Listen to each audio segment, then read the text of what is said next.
I'm going to go ahead and use one from North Ridgeville because I know that they haven't entered this one in yet. I can't see the question box, so I'm sure Carrie will keep me posted if there's anything that comes along. Okay, so the first thing you want to do when you get into your Darwin, when you sign in, you will go ahead and click Properties. When you get to this section, you want to click the search bar, the search button, because you want to make sure this isn't in there already. Pendings will be in there, or I'm sorry, listings will already be in there because they do feed in automatically. But also, we do enter in a bunch of pendings as well from accounting, just because we have to have them in there for our earnest money deposits. So don't assume yours is not in there because it's a buying side. It may be in there already. Okay, here we go. Here is this one. We're looking up 826 Timothy. So I'm going to put in just the beginning, see if anything comes up. There's a state route. And so we're going to go ahead and start a new one. So I'm going to say cancel. I'm done searching. And I'm going to enter new. So I click the plus button. Okay, so we need to put in the initial information of the property. We start by saying what office it is.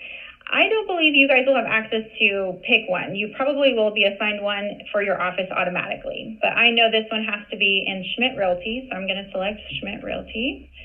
I'm going to say it's a residential sale. And then down here, you have to pick residential sale again. And then the property type for this is just a residential property. It's not a vacant land or anything like that. So we're just going to pick everything. I'm going to do single property attached. So you can select the different type of house it is if that's helpful. I'm going to do single family attached. Next, I'm going to go over to this section here. This is a pending deal. You can put an MLS number if you know it. It's not required. But next, I'm going to go ahead and put in the contract date, which is 10/21/19. And then the closing date, I'll have to look that up 1 second because I can see the little executed agreement in the loop. Okay, what does the purchase contract say? It says 12/5/19. So I'm going to go ahead and put in the estimated close date. Then the address, 826 Timothy. Oops. And this is Lane. And this is located in Cleveland, Ohio, and its zip is 44109. Also, if you can keep in mind, please do not use all caps when you're typing in items into AccountTech, whether that has to do with agent information or addresses or information. Please just keep it in the normal typing, capitalizing things, but not keeping everything in all caps. Okay, so now I'm going to ahead and click Save. Okay, so this is my transaction. It is up in Darwin, and I do have a transaction number. It's right here. So when you guys do your CDF, you're going to use this number right here. We don't really need these letters. They don't pertain to what we need. So if you just want to use this number right here, actually, while I have it, I'm going to add it right on my CDF because I can see it here in the loop. I'm just going to pop it on there. It's going to be 655218. So now it's on there.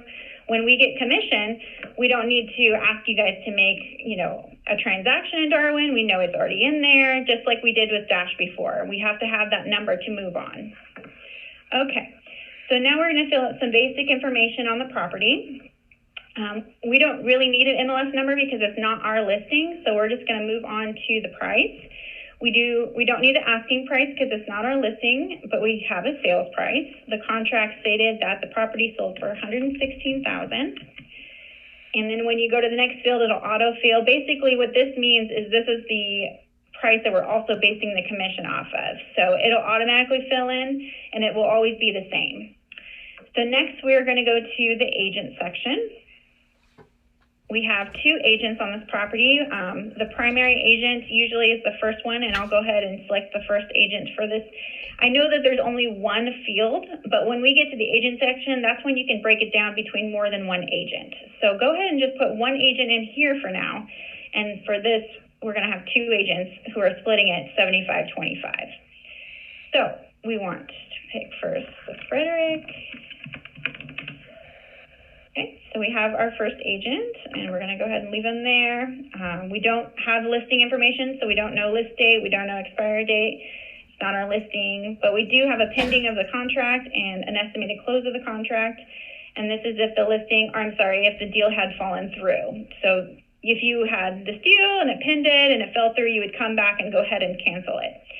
But everything is good. We do not need to fill out all of this information here. It auto-fills in if it's our listing. If it's not, then you're not required to put that in. That's fine. We have everything we need, so we click Save. Also, you cannot move on unless you save, so you want to click this little Save button. I think it's hilarious that it's a floppy disk. Okay. So next we're going to go to, so you can see features if you want to. If it's our listing, you can see all the items. It usually pulls like the description, things like that. But it's not necessary for you to fill in information here. You can go ahead and move to your agent section. Now in the agent section, you will see all the agents involved. So not just the one on the property basics, but everyone. As you can see, I only have one inputted, so I need to add one more for this deal. We also have Pat, and I'm sorry, it might be going a little fast. If you click in this field, it'll pop up for a search. So you just search that way. I hit a button, any button at all, and it automatically pops up. So, okay. So now we have our second agent. And a little quirky thing here, and I've noticed, I don't know if it happens to everyone, is that when I enter in the percentages, I have to open it and enter them one more time before it takes effect. It's strange, but I'll show you. So in this instance, she's getting 25% of the deal, and you also put 25% here. So they're splitting it 75-25, and you click Save. And here's the weird thing. It doesn't kick this. It kicks it back for some reason. But when I put it in a second time, it takes it. So I don't know there. So we're just going to roll with it. Okay, so now you see that I've tried a second time and it goes, oh, okay, I guess you're right. We'll take the 25. So we have both 75 for Chris, 25 for Pat. Now we'll go to the next section. We have our agents in. When we're in people, we're entering the buyer and seller. Please always enter both each time that you're in the section. So for the seller, we want to search first because I don't want to put in more than one contact into Darwin. So the first one is Thomas. And you can type in part of their name, which is nice. You don't have to type in the whole thing. And I'm looking for a West, and there is none here. So I will go ahead and add Thomas. I go ahead and say his first name here and his last name here. And he's not a company, so I can go ahead and click Add. Now I have my buyer to enter, and I'm going to look for her first. Her last name is Keough. Okay. So we search and nothing comes up, and you can tell because this right here is kind of like grayed out, and so you can go ahead and click Add Person. So let's put her name. It's Katie, and Keough. Okay, and she's not a company, so I can go ahead and click Save, that Add button. All right, so now we have our clients are both in, so we can move on. Now, when you get to this tab, it's basically for the accounting department here. When we get commission, this is where we're going to put in the checks. This is where we're going to put in the earnest money deposits. I don't believe you'll have access to do any sort of editing in this field, and I'm not even sure you can see the checks once we put them in. That's a good question maybe for Eric along the road, but this is where all of the banking happens. And then you guys will skip this section and go straight to commission. Okay, so in commission, we have our selling price and our commission price, which is always the same. And then we're going to go ahead and put in the commissions into our buying side. You can see it knows we don't have the selling side, so it assumes we just need to fill in this info. So the selling commission for this side, and this is not including transaction fee because the admin fee is going to be put in separate. So the gross commission due to office is this amount here. Cami, I'm sorry to interrupt, but we do have a quick question. Absolutely. The first question was, do we no longer need to add the client's email address to the system? We used to have to do it in Dash. That's a great question. I am not certain on that. I will follow up and see if that's something that's still required because we did use it. You're right for the tracking, but I don't know if we are still doing that with Darwin. Okay. And then are we no longer putting in 3 months for the close date? The close date should always be the estimated close date on the contract. Okay, great. And I don't think that there is a spot for email address currently in the people screen. I don't know if you can go back. I know you had already moved on, so I'm sorry about that. Let me see. No, that's fine. I can peek real quick. It doesn't hurt. If you happen to be in a section where you want to look at a person, you can just be right here, and when you just click their name, it'll pop you right over to the people section. And it does have an email address for the. Okay, there's a field right here. We want to continue to do that then. Anything you were putting in Dash, please continue to put into AccountTech. Darwin. Okay, great. Thank you. Okay, great. Yeah. So if you guys have the email addresses, please always enter them in for our clients so that we can continue to monitor those. We'll probably send out like thank yous and things like that, rate me. We had that before with Dash, and maybe we can still do that with Darwin, and we want to make sure we're not falling behind on our emails. Okay, great. So if you are in the people section because you clicked a name, if you just click properties again, it takes you right back where you were, which is really nice. Okay, so now let's go back to commission. This is the total commission due to office right here. This is going to be a referral, which this does have a referral, and it's 25%.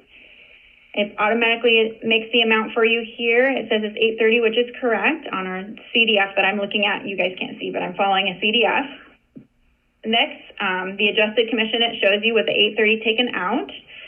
And then the trans fee is your admin fee. So this is going to be that $245 that you collected from the client. This is not the $125 you collect from agent. That will go in a different place. This is going to only be the one from the client. So once we have the information in, you're going to click save. You can't move on otherwise. Okay, so it has their commission information. It knows we have a referral, so it's saying you have $830 to assign to a referral company. So what we do is we click this add button on the referral section, and you're going to click in this field or the search bar or the little button to find the company. And in this case, I know this one is HomeLight because it's on the CDF. So I double click the name I know it belongs to, and it's wanting to know how much of the $830 belongs to HomeLight, and they're not sharing it with anyone, so it all goes to them 100%. So once it has it all in there, you can click save. Okay, this page is all done. So we have Chris and Pat. We know they're getting a 75-25 split, and we have a referring company who's also getting $830 out of this. So we can move on to now doing the agent section. The agent section on this deal will be on the selling side. You'll notice if you pop to the list agent side, it will be nothing because we don't have one. But when you get to the sell agent side, it'll have your agents populate right into the fields. Now in this section, we are still doing a bit of manual work with the fees. Darwin is a beast, and we're still setting up a bunch of automatic fields, and so eventually once it's all ready to go, because we're still hitting the ground trying to get some things going here, the ed fund will be automatic for the agents who have ed fund. The E&O will be automatic. The E&O will know when we cap, so it'll stop charging. Company dollar will be automatic. Things like that will come in automatically because the agents will be set up with commission plans and such. So that will be really nice. When you guys get to this, you're basically going to look at your CDF, go up, yep, he's getting $17.55 in a check. Like, you will know exactly how much he's getting because the fees will be in. Unfortunately, we're not quite there yet, but we're getting there. So in this case, we need to enter in some items. Now, Chris and Pat, I know that they do not have ed fund, so I will leave that blank. But then we come down to company dollar, and we know that not all of the money is going to them. Some of it's going to the company. And that company dollar is on the very bottom of your CDF. It's the total amount on the bottom. So in this case, they're splitting it 75-25, so I need to split it that way. Times 75. Okay, so he has 75% of the company dollar. So that would be 75% for them, and then she has 25%, so I need to break hers down. So that would be for her 146.28 rounded up. Okay. They actually, both of these agents have hit their cap for the year, so I would not put E&O, but if I did, I would put it here. It would be 15, or I'm sorry, because it's split 75-25, it would be the 30% times 15. So you would split that one in 75-25. I can kind of go down the fees a little bit. I know not all of the deals are going to have all of these items, but the service fee is a 6% royalty that goes to corporate on every deal. Unfortunately, all of these items don't pertain to Ohio because Darwin's connected to every state for the Schmitz. It has every state's little fees, and so not all of these even have to do with us. This one has nothing to do with us. This is our ed fund. This is where you put the ed fund for the client. This is for us. This is where you put that reload fee, that 5%. This is where this would go right here. This is not us. This is Paradise, Florida. Transaction fee. This is if the agents were paying that admin fee. So that $125. It would either, be split between these agents, or if it was only Chris on this deal, he'd be paying the whole $125. That's exactly where that would go. Pre-split deduction. We had this entered in recently because we've had deals come up where agents are paying the home warranty at title. So that's what this means. This means that a item was paid at title, so we received a check for less, which is fine. We have that happen all the time. And so we tell Darwin that maybe Chris or Pat paid the home warranty. Sometimes they do pest inspections. Sometimes there's those bank fees that come out because they have to be charged on every deal. And this is where that item would go. And then, of course, the company dollar is right here. E&O is right here, that $30 divided, or just for one agent. This is not us. So I know this is confusing. This doesn't belong to us. This does. And then overbid commission, this is that little box where, you guys have a deal go and the agent says, oh no, I forgot there was a referral in this deal. So we have to have it corrected. The agent unfortunately was paid too much, so we have to deduct it out of their next closings. That's what this field is for. Other payouts, this one is kind of tricky. It's for certain kinds of fees that agents pay. One of those fees, I will talk a little bit more after this, is going to be coaching. The coaching fee is going to be coming out right here. It's pretty random what does go in there, and to be honest, we're still learning what we can put in there and what we can't. And then POA is the statement, basically, that your agents get every month from corporate, with the tech fees, with the bomb fees, marketing fees, business cards, all those kinds of things. This is what they can use to pay on a closing. So I did have an ASC ask me very recently, can an agent pay their statement fees from a closing? Absolutely, they can. So when we come in and say that Chris had a tech fee that he wanted to pay at corporate, I would check the box and I would say he wants to pay $100 out of this deal. So that way, when we cut him a check, it's going to be $100 less because he's paying his statement. Hey, so that's where those would go. Hey, Cammie. Yeah. On the relocation end, we are working as a company to get e-relo. It's the program that Carrie and Dennis and Diana use for all the referrals. So e-relo is going to be attached to AccountTech. It's going to feed in. So eventually those missing relocation fees will go away because it will be fed from e-relo and it'll automatically tag it per the person's name or address. That there's a referral fee. So that's not set up yet, but I just wanted to give everybody a heads up that we're working on it. Okay, great. That'll be really nice when all of that is automatic, because then we can also keep track of reports of how many reload deals we do. Yep, exactly. And then the rest of the fields are nothing really to do with us so much. Post is more of the kind of the end numbers management for corporate. When we get to this section, corporate's going to say, okay, this guy's getting a check for this much, Pat's getting a check for this much. We actually don't really have access to edit anything in here. It's basically just a view. And then custom fields, I don't honestly know if I've ever looked at it, but we never go there. And then also with submission and history, those are more the technical side. It lets us know time and date stamps of what has changed with this specific item. And it's very technical. Like you can see exactly who did what on a very specific time frame. So you can see all the goodies I did today. It literally does every click that you do. Those are all the basic things. So once you get to the agent paying, you just make sure this number here is matching your CDF, and then you know that you're good to go. Obviously, if you're off on any number, there might be a fee missing. Feel free to reach out to me anytime. Me and Katie will be here, and we can help you guys get there until this gets automated, and then you guys basically will just be looking at it because it should match your CDF. So that will be really nice. And yes, in the very, very long future, you guys won't have to do CDFs anymore because well, this system will be so efficient that you won't even need to fill it out a CDF because it's going to do all the work for you. But until we get there, we want to make sure the agents are getting paid appropriately and we're not missing anything because we're putting in things manually. Should I go through another transaction? I'm not sure where to go from here. Why don't you guys let Cam know if you want to see that again? I know most of you have been sitting in on Chris Evans' training, and we really appreciate all the time that you've spent in this program and learning about it. But you guys, especially that screen you just went over, Cami, is very specific to your region, so we did want to make sure that we showed you that. But type us a note or unmute yourselves if you want to see the whole process one more time. I could try to do one that has also maybe more ed fun and, if that's helpful. We did just have a question. Where are we putting the transaction coordinator fee? That came from Stephanie. Oh, great question. They, as far as we know, have not quite figured out what field to put that in yet.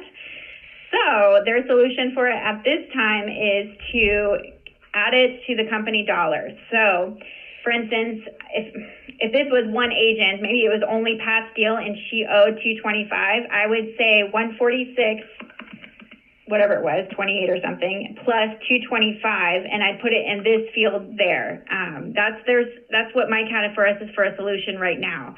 I'm hoping that he'll create a field. That way it is clear what it will be, but we don't have a answer for that yet. We're waiting for AccountTech to build out more options on this screen. Our hands are kind of tied right now, unfortunately, but we have made the ask that they put in more custom fields for us. So we're just waiting for them to get that done. So that was a great question. And then where do you put the recruit bonus? Oh, great question. So recruiting bonuses are going to be an automatic thing that happens with Darwin. So there's not going to be a section for you to enter in a number. Darwin, luckily, this is one of the automated features that's set up for us, is going to know who has an agent that's been recruited. So let me find one. It makes more sense if I pull up an agent who has one. So let me see who has a recruiting bonus recently. Oh, the Everett. Okay. So pretend this name right here, instead of Chris, it was Brad Everett's deal. If it was his deal, I know that the recruiting bonus is set up because I can look at it in the people section. And I'm not honestly sure you guys can see overrides, but I will just go to where I look. So let me look up Brad Everett. Okay, there he is. So this is his profile. When I go to overrides, I can see who has recruiting bonuses on him. Thomas Everett, he has a recruiting bonus every single time of 5% off the company dollar of his closings. So this is how I know it's working. So it's not going to be something you're going to see in the property section. It's only going to be under that person's profile. So I don't know if you guys can see overrides. That's a good question for Carrie. I'm not sure. But when you pop to overrides, that's where you can see who is signed up to recruit off this agent. I'm honestly not sure what the status is on that. I can imagine they probably don't, but if there's need for it, if it's a problem, let me know. I'll work with Steve Bell on getting your security levels changed. To be honest, every time that we process a deal where we have recruiting bonus, we're going in and checking that person. So if I see that Chris Frederick comes along and I know that he has an agent who gets a recruiting bonus, I'm going to pop onto Chris real fast and make sure, that he has an override of that agent. So I do check each one that comes across. So if it's not on the CDF, I may not catch it. Perfect. Any other questions, or do you guys want to see one more transaction? Let me know.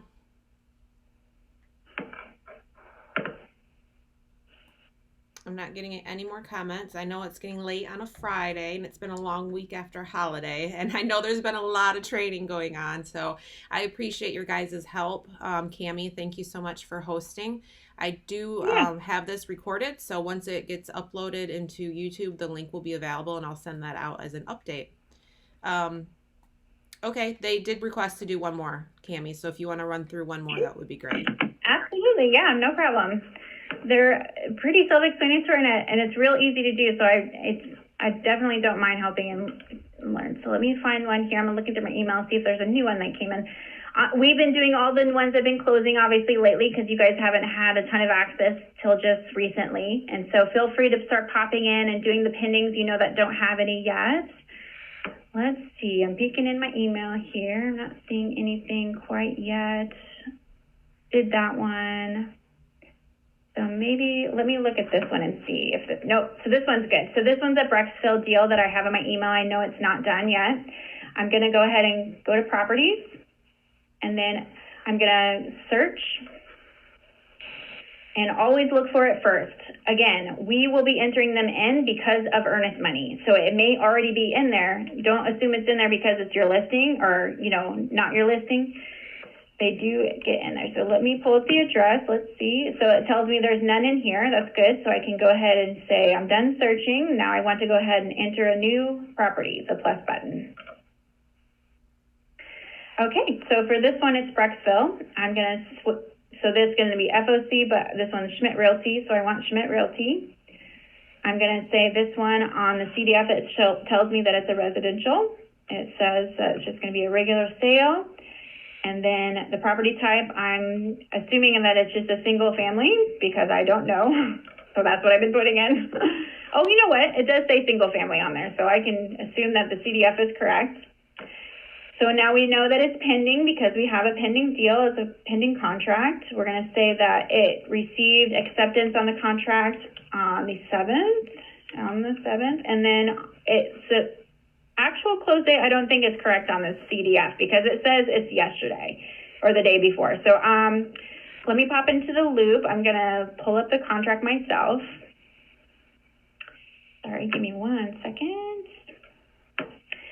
If you know me by now, you know that I want things to be very accurate. So I have to know what the correct date is. 14/90. Okay. Oh no, dot loop. Oh, there it goes. It just said temporarily under construction. I was like, oh my goodness. Okay. 14490. Okay. 990. Bear with me 1 second. Pulling up the contract here.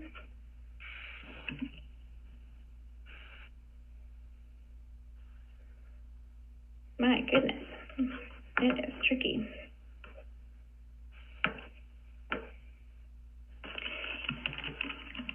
I have to tell you, it is very bizarre knowing that there's a bunch of people listening to me and I can't see any of you when I'm doing this. Okay. You get used to it the more you do it. I know. Here we go. I got the contract here. I'm ready. So it says that the actual close date that they have on the contract is actually going to be 11/26/19. So on your CDS, I'll pop this. I wonder if I can. Well, on your CDS, when you are doing the second page, on the very top right-hand side, you have those two dates. You have the date that says contract date, and that is when you went pending with this contract, with this sale. And then the actual close date is the estimated close date of your sales contract. I know that one has been a little bit confused in the past, but that's what we want to see on that second date is when the contract is supposed to close. Obviously, they get extended, things happen, that's okay. Just put on the one that's currently going. All right, so let's do this. We've got an address. We've got a street name. And it's a road, no directions. So we want to skip those because we got no apartment numbers, and then the city, and then state, and then our zip. Okay, so this is all the information we need. We don't have to put in the MLS. You can if you want to, but it's not required. Let's go ahead and save it. Hey, Cammie, it's Vanessa. Yeah.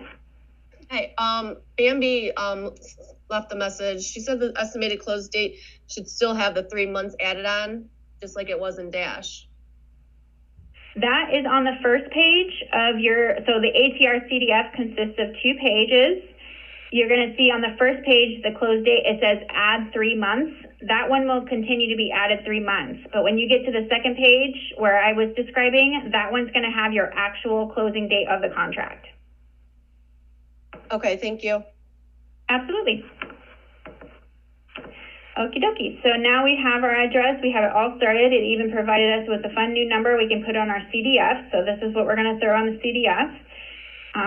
We're going to continue. I like just to start from the left and then I continue to the right. So I like to work my way down.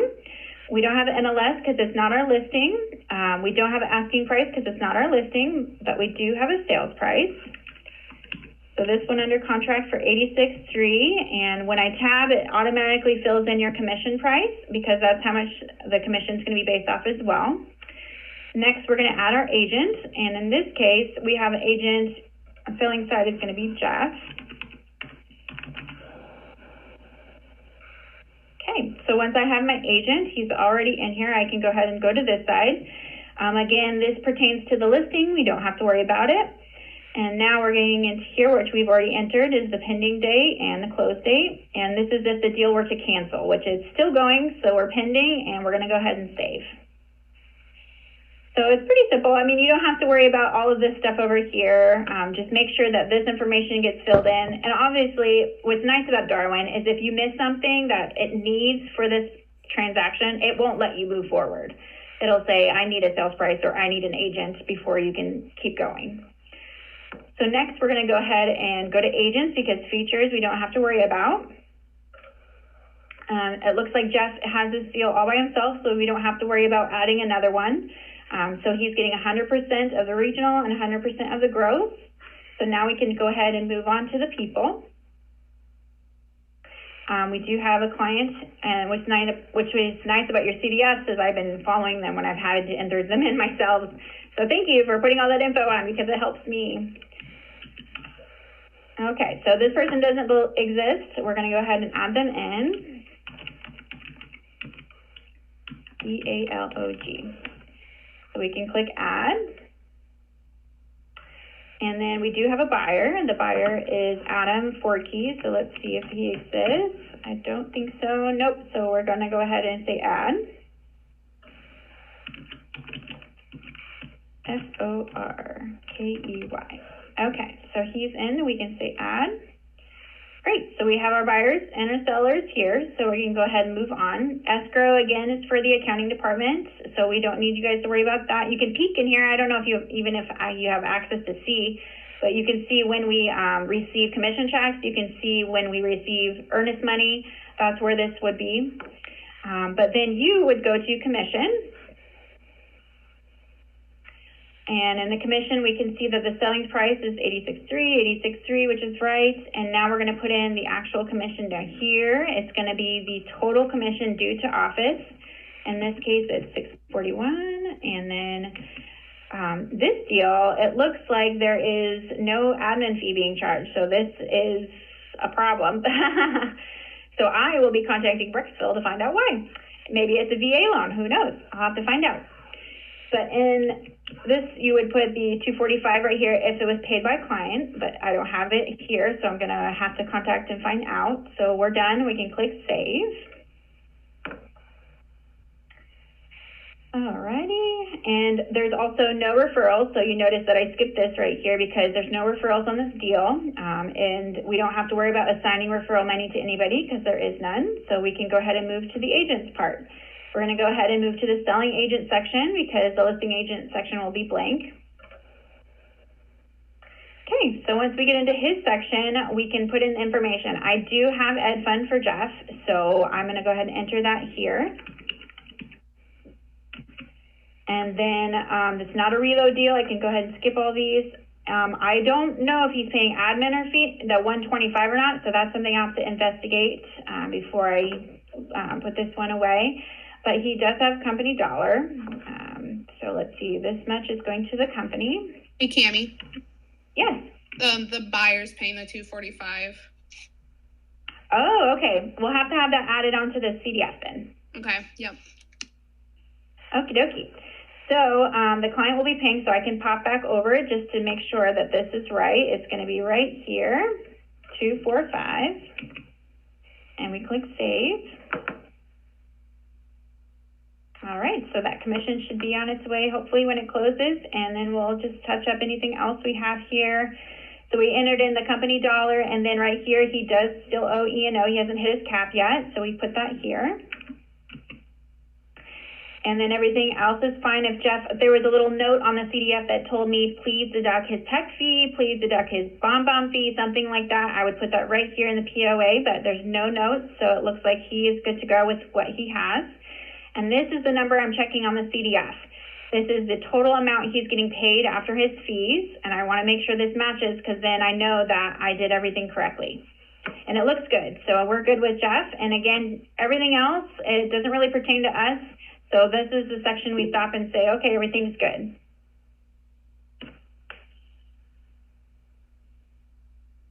A side note, I'll be sending more information on the coaching program, which has just started, and we have quite a few agents already enlisted in the coaching program.